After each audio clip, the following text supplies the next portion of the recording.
그래서 부름받은 사람의 두 가지 특징을 여러분과 함께 아침에 나누려고 합니다. 첫 번째, 부름받은 사람은 자기가 청직이라고 하는 걸 알고 있는 사람이다. 청직이.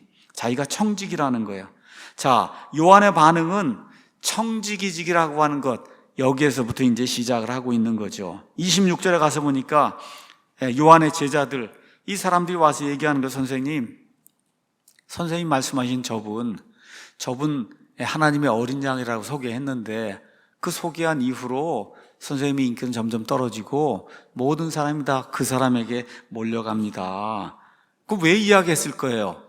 이야기하면 우리 선생님 이제 동요가 돼서 더 열심히 일을 하든지 하여튼 뭐 일을 하지 않겠는가 이렇게 생각을 하고 제자들이 이제 그렇게 이야기한 거예요. 그런데 반응이 뭐예요? 전혀 동요가 없는 거예요. 침례자 요한에게 전혀 동요가 없어요. 오히려 어떻게 나는 그 사람 때문에 기뻐한다는 이런 반응이 나온 거예요. 그렇죠? 그러니까 저와 여러분이 한번 생각을 해봐야 된다는 거예요.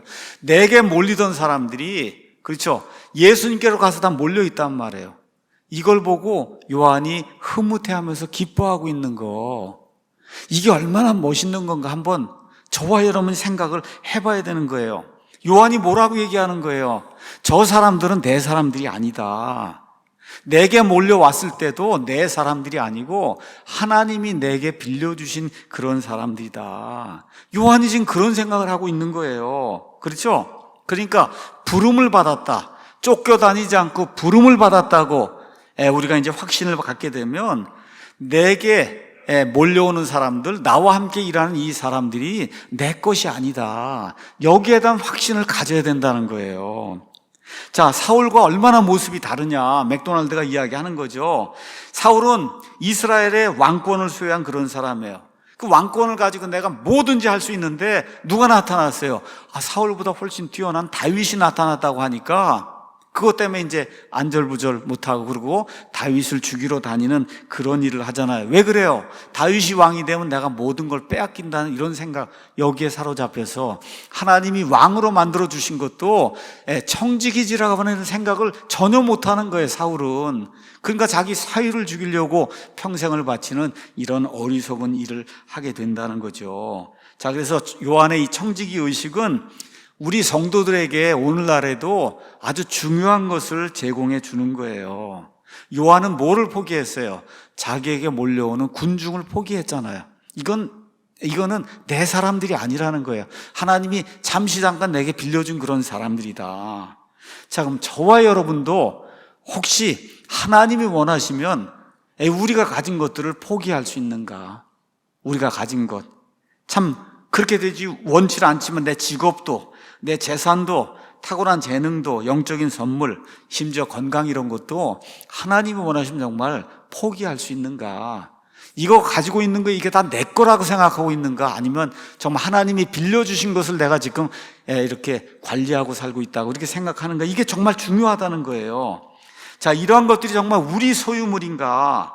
아니면 그것들을 우리에게 주신 분의 이름으로 그것들을 우리가 관리해야만 하는 이런 청지기직을 우리가 받고 있는가? 거기 가서 보니까 맥도날드가 이렇게 썼어요. 바로 대답하지 말고 먼저 깊이 생각하는 시간을 갖기 바랍니다. 그냥 쉽게 하나님의 것이죠 이렇게 생각하지 말고 좀 깊이 한번 생각을 해봐라. 저와 여러분이 가지고 있는 모든 게 내 건가 정말로, 아니면 하나님이 관리하라고 맡겨주신 건가, 이걸 한번 깊이 생각을 해봐야 된다는 거죠. 그래서 쫓겨다니는 사람은 이러한 모든 게 다 내 거라고 생각하고, 그러니까 어떻게 하든지 쥐어잡아야 되는 거예요. 이거 잡아야 되고 하는 게 다 모자라는 거예요. 이것도 잡아야 되고 저것도 잡아야 되고, 그러니까 계속 일 하면서 쫓겨다니는 그런 삶을 살 수밖에 없는 거다. 그래서 그 중에 하나라도 놓치면 인생의 위기가 닥쳤다 생각하고 더 안절부절 못하고 그걸 쫓아다니는 이런 삶 속으로 계속해서 빠져든다는 거죠. 그런데 부름받은 사람은 이런 것 중에 하나가 날아가도 그것 때문에 동요하지 않는다는 거예요. 왜? 내 것이 아니고 하나님이 내게 맡겨준 거다, 이렇게 생각을 하면 마음에 안정을 찾을 수 있다는 거죠. 왜 그러냐? 내면 세계가 정돈이 되어 있기 때문에. 내면 세계가 정돈이 되어 있기 때문에. 그래서 첫 번째, 정말 부름받은 사람은 청직이라고 하는 그런 것이 확고하게 머릿속에 박혀있는 그런 사람이다. 두 번째, 부름받은 사람은 자기가 누구인가를 정확히 아는 사람이다. 그러니까 다른 말로 표현하면 자기의 정체성을 확실히 아는 사람이다. 이게 요한의 자기인식에서 무엇보다도 잘 나타난다는 거예요. 28절 가서 보니까 뭐라고 얘기해요? 나는 그리스도가 아니고, 그렇죠? 나는 그분 앞에 보내어진 전령에 지나지 않는다. 그렇게 이야기하는 거예요. 29절에도 나는 신랑이 아니고 신랑의 들러리다. 지금 그렇게 이야기하고 있는 겁니다. 그러니까 저와 여러분이 어떤 존재인가, 내 정체성이 무엇인가 하는가를 정확하게 인식하는 것이 중요하다는 거죠. 그래서 요한은 구약 성경 말씀을 읽고 마음속에 확신을 갖게 됐어요. 그건 뭐냐? 나는 사가랴와 엘리사벳의 아들이고, 그렇죠? 하나님의 부르심을 받았어요. 뭘 위해서?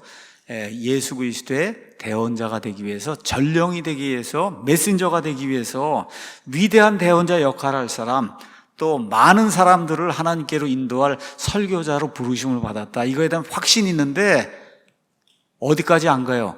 나는 그리스도다. 이건 아니라는 거예요. 여러분 잘 이해하셔야 됩니다. 사울은 거기까지 가려고 한 사람이야. 사울은 그게 아니라 여기에서 끝이 나야 되는데, 여러분 사람들이, 수많은 사람들이 내게로 몰려오면 마음속에 내가 그리스도인가 보다 이런 생각이 들 수 있단 말이에요. 그렇죠? 사람이기 때문에. 근데 요한은 어디서 딱 잘라버리잖아요. 나는 그리스도가 아니다.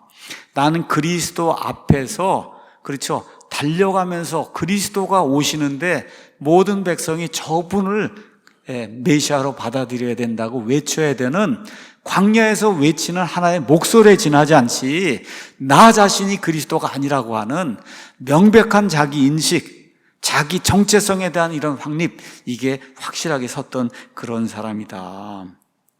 그런데 이완 대조적으로 내면 세계의 질서가 정립이 되지 않은 사람은 자기 정체성에 대해서 혼동하는 이런 경향이 있다는 거예요. 자기가 하는 일과 자신이 누군가 하는 것을 구별하지 못하게 된다.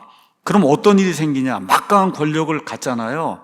그럼 이걸 막 휘두르면서 그 다음에 이것이 다른 사람에게 넘어가야 된다. 이런 때가 되면 어떻게 해요? 못 놓는 거예요. 이게 못 놔요. 그리고 내려놓기가 그렇게 어려운 일이 되고, 그 권력을 고수하기 위해서 죽기까지, 사울처럼 자기 사위까지 잡아 죽이려고 노력하는 이런 비인간적인 이런 사람이 될 수밖에 없다. 좀 잘 기억하면 좋을 것 같아요. 그래서 자기가 누구인가를 아는 문제가 이게 대단히 중요한 그런 일입니다. 지난주에 제가 일을 하면서 어떤 분과 좀 카톡 대화를 좀 나눴어요. 왜 아무것도 아닌 사람이 자기를 내세우며 나대는지 내가 알 수가 없다. 이런 글을 이제 써 보냈어요. 며칠 전에 어떤 사람이 한 번도 본 적이 없는데 불쑥 카톡을 저한테 보내갖고 자기가 누군데 저 할 말이 있다 그러길래, 나는 모르는 사람하고는 카톡을 안 하니까 이메일로 용건을 말하면 용건을 보고 내가 할 말이 있으면은 그러면 뭐 이야기를 하고, 그렇지 않으면 이야기하지 않겠다 그랬더니 이메일이 안 오더라고요. 뭐 자기가 무슨 뭐 영상을 찍어서 뭘 했는데 그 영상으로 무슨 큰 일을 한 것처럼 나한테 그걸 뭘 알려주려고 아마 그런 느낌을 받았습니다 하고 제가 이제 그분에게 이제 카톡을 썼어요. 그러면서 제가 뭐라고 썼냐? 저는 자기를 드러내는 사람을 멀리 합니다. 우리 교회에서도 여러분 보셔서 알 거예요. 자기를 일단 드러내려고 하면 그럼 목사와의 관계가 이미 끊어지는 거예요. 싫어해요. 굉장히 싫어합니다. 제 처도 싫어하고, 자기를 드러내려고 하는 사람. 지금까지 제가 살아온 철학이 조용히 자기 일 하다가 하나님이 세우시면 거기에 순종하면 된다. 조용히 열심히 성실하게 자기 일 하다가 하나님이 세우시면 그럼 거기에 순종하면 되죠. 그럼 하나님이 세우시는 것은 따르는 사람들이 있어야 그게 증명이 되는 거예요. 열심히 일하고 교제를 나누고 뭐 이렇게 하다 보니까 따르는 사람들이 있고, 이렇게 해서 목사도 되고 여기까지 해서 이렇게 교회를 세우고 여기까지 온 거지, 목사가 돼야 되겠다, 뭘 해야 되겠다, 뭘 해서 그냥 죽어라고 그걸 위해서 쫓아다니지 않았다는 거예요. 그냥 열심히 성실히 살다 보니까 따르는 사람들이 있어서 험담과 비방과 뭐가 다 있어도 그래도 지금 이게 교회를 하고 있잖아요. 떠나지 않고 사람들이 같이 함께 하니까. 그래서 그런 사람이 리더가 되고 큰 일을 할 수가 있습니다. 자, 그러려면 사람들에게 호감을 줘야 돼. 호감을 주는 그런 사람이 돼야 된다. 그것은 미국 말로 캐릭터, 성품이다. 성품. 캐릭터가 오늘 아침에도 이야기한 것처럼 좋은 사람이 돼야 돼요. 캐릭터가 good nature, good 캐릭터가 이게 돼야 사람이 따르고 그 다음에 무슨 큰일도 할 수 있고 이런 거지. 그런 것이 전혀 없이 일만 쫓아다니고 내가 열심히 하면 뭐가 되겠다. 그렇게 해서 일이 커지면은 사람을 죽이는 사람이 된단 말이에요. 혹사시키고 어떻게 하든 내가 가진 야망을 가지고 이거를 펴려고 하는 그런 사람이 된다 그 얘기죠. 자, 요즘 또 하나의 젊은이를 봅니다. 뭐 성경을 번역했다고 하면서 거짓말과 사기로 가득한데 포장을 잘하니까 많은 사람이 넘어가는 것 같습니다. 이것도 제가 쓴 거예요. 자기 것을 주장하거나 이득을 얻기 위해 허위사실을 진짜로 만들면 끝이 어떨지, 우리 성경 읽으면 여러분 그런 사람의 끝이 어떨지 뻔하게 나와 있지 않습니까? 뻔한데 그것이 안 보이나 봅니다. 그런데 그런 자를 추종하는 목사들은 더 한심하고요. 제가 이제 이렇게 편지를 보냈어요. 그래서 일이든 사람이든 하나님이 함께 하시면 번영할 거고 안 그러면 사라지는 거다. 맞습니까? 일이든 사람이든 하나님이 함께 하시면 그게 번영할 거고 아니면 사라지는 거예요. 그게 인간이고 인간의 일인 거예요. 그렇죠? 젊은 친구가 좋은 인품 수양을 하지 않으면 사람들에게 결국 거침이 되는 그런 존재가 될까 내가 걱정이 된다. 예의 바르게 사람들의 호감을 받으며 성장을 해야 될 텐데 점점점점 해서 이제 보냈어요. 또 다른 사람이 있어요. 목사가 되려는 그런 야망을 가졌어요. 그 목사가 됐단 말이에요. 목사가 된 이후에 자기보다 나이 많은 어떤 형제하고 이야기하는데 왜 나한테 목사라고 안 부르느냐. 여러분 이런 사람이 목회하면 되겠어요? 여태까지 10년 차이가 나고 그래서 교회 뭐 목사가 되기 전에 형제 그러고 이렇게 했는데 목사가 됐는데 왜 나한테 목사라고 안 그러냐고. 이게 싹수가 노란 거예요. 이런 사람들이 내면 세계 질서가 확립이 되지 않았기 때문에 이런 일들이 발생을 한다. 시간이 되면 목회를 잘하고 훌륭하게 이렇게 되면 다 사람들이 목사님 하고 불러주는 그런 날이 있는 거지. 나 안수 받았으니까 이제부터 목사라고 불러. 이게 말이 되는 거예요, 여러분. 이런 사람들 하나님의 턴테이블에 올라타고 인격의 변화가 생기지 않으면 자기도 망하고 다른 사람도 망친다고 성경이 우리에게 이야기하고 있어요. 하여튼 지난주에는 이런저런 그런 일들이 이제 생겼습니다. 사도 바울이 디모데에게 디모데 전서를 이제 써서 줬어요. 이렇게 하면서 자기의 과거가 어떤 사람인가, 말 그대로 자기의 정체성이 무언가를 다시 한번 디모데에게 알려주는 그런 말씀이 디모데 전서에 이제 기록이 되어 있습니다. 한번 가서 읽도록 하겠습니다. 디모데전서 1장 12절에서 15절. 나를 능력 있게 하신 그리스도 예수 우리 주께 내가 감사를 드리나니 이는 그분께서 나를 신실한 자로 여기사 내게 사역을 맡기셨다. 하나님을 배반하고 예수님을 대적하던 그런 자였는데 하나님께서 너 턴테이블에 올라타 하고 턴테이블을 올려주니까 그래서 능력 있는 이런 사역자가 됐다는 거, 내 힘으로 된 게 아니다. 지금 그렇게 고백을 하고 있잖아요. 내가 전에는 신성모독하는 자요, 핍박하는 자요, 해를 끼치는 자였으나 오히려 긍휼을 얻었으니 이는 내가 믿지 아니하는 가운데 알지 못하고 그것을 하였기 때문이라. 우리 주의 은혜가 그리스도 예수님 안에 있는 믿음과 사랑과 함께 넘치도록 풍성하였도다. 자, 저와 여러분이 우리의 과거를 늘 기억하는 그런 사람이 돼야 좋은 거예요. 사도 바울이 얼마나 큰 사도예요. 그럼에도 불구하고 나이가 들면서도 내가 과거에 이런 사람이었다, 내가 이러한 정체성을 가지고 예수 그리스도를 대적하던 그런 사람이었다를 그걸 잊지 않고 늘 기억하면서 디모데에게 내가 과거에 이런 사람이었다 이렇게 솔직하게 모든 걸 적어놓고 그리고 나 자신을 바라보는 이런 일을 하잖아요. 그렇죠? 이런 사람이 하나님의 턴테이블에 올라가서 하나님에 의해서 삶의 방향이 바뀐 그런 사람이에요. 결론의 말씀 드리겠습니다. 영어로 이런 말이 있어요. God holds our future. 하나님께서 우리의 미래를 쥐고 계신다. 믿습니까, 여러분? 하나님이 우리의 미래를 쥐고 계신다고 우리가 믿고 있어요. 이 위대하신 하나님은 우리를 위해서 턴테이블을 돌려놓으실 수 있는 그런 분이에요. 어떻게? 우리 삶의 방향을 바꾸려고. 우리 영상 하나만 더 보겠습니다.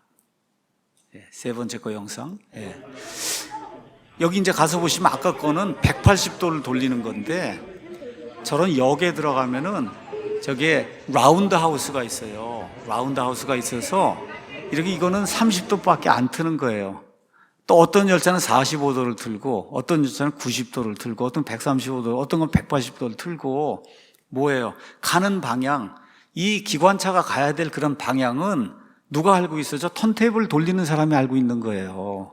그렇죠? 이게 들어오면은 저기 가서 레일로드 트랙이 얼마나 많아요. 이게 사방으로 있는데 저 턴테이블이, 그렇죠, 원하는 데로 가서 저 기관차가 가야 될 그런 방향으로 돌려놓잖아요. 그렇죠? 하나님이 우리 삶의 이 미래를 쥐고 계시는데 이게 30도 틀어야 될지 45도 틀어야 될지 이거는 하나님이 아신단 말이에요. 그러니까 우리가 순종하면서 하나님을 사랑하는 자들, 곧 그분의 목적에 따라 부르심을 받은 자들에게는 모든 것이 합력하여 선을 이룬다. 로마서 8장 28절 말씀을 이렇게 기억을 하고 하나님의 턴테이블에 제가 올라타겠습니다. 그렇게 순종할 때 하나님이 돌려주시는 대로 저와 여러분이 가려고 노력해야지, 아닙니다 그러고 자꾸 딴 방향으로 가면 인생이 틀어지게 된다는 거죠. 그래서 저와 여러분이 정말 나는 청지기인가, 내가 가지고 있는 모든 것, 내 아내, 내 아이들, 내가 가지고 있는 모든 재산, 뭐 지위, 명예, 뭐 할 거 없이 이 모든 게 하나님이 내게 맡겨주시고 그 다음에 관리하라고 주신 이런 건가, 아니면 내가 쟁취해서 내 목적을 위해서 내가 마음대로 쓸 수 있는 이런 건가, 이걸 좀 여러분과 제가 오늘 깊이 좀 생각을 하면 좋을 것 같아요. 그 다음에 두 번째, 나는 누구인가, 나는 어떤 사람인가. 그렇죠? 그 결론에 가면 어떤 결론이 나와야 되냐. 예수님과 하나님 말씀 성경과 예수님의 교회는 반드시 흥해야 되고, 그 다음에 나는 반드시 쇠하는 그런 방향으로 그렇게 가야 그게 하나님을 아는 사람이고 자기 정체성을 정확하게 아는 그런 사람이다. 다시 말씀드릴게요. 예수님과 교회가 잘 되면 나는 사라져도 된다. 이런 사람이 목사가 돼야 돼요. 이런 사람이 교회 지도자가 되고 이런 사람이 교회를 이끌고 나가는 그러한 리더가 돼야 돼요. 이렇게 되면 쫓겨다닐 이유가 없잖아요. 맞습니까, 여러분? 쫓겨다닐 이유가 없잖아요. 쫓겨다닐 이유가 내가 이걸 꼭 쥐고 90살, 100살까지 나는 이거 할 거야 이런 거 안 하잖아요, 여러분. 그렇잖아요. 왜 그래요? 하나님이 원하시는데 하나님이 방향을 돌려놓으시면 또 다른 사람이 와서 목회도 하고 다른 사람이 이 일도 할 수 있지 꼭 나만 이 일을 해야 된다 아니지 않습니까? 그거 항상 제가 강조하잖아요. 무슨 일을 하다가도 나보다 더 잘하는 사람이 오면 형제님 이거 한번 일을 해보면 어떻겠습니까?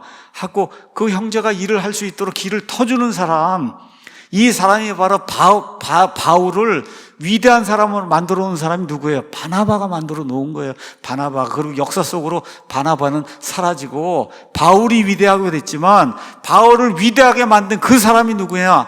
바나바예요. 바나바. 하나님 나라에선 둘 다가 똑같이 칭찬을 받을 거다.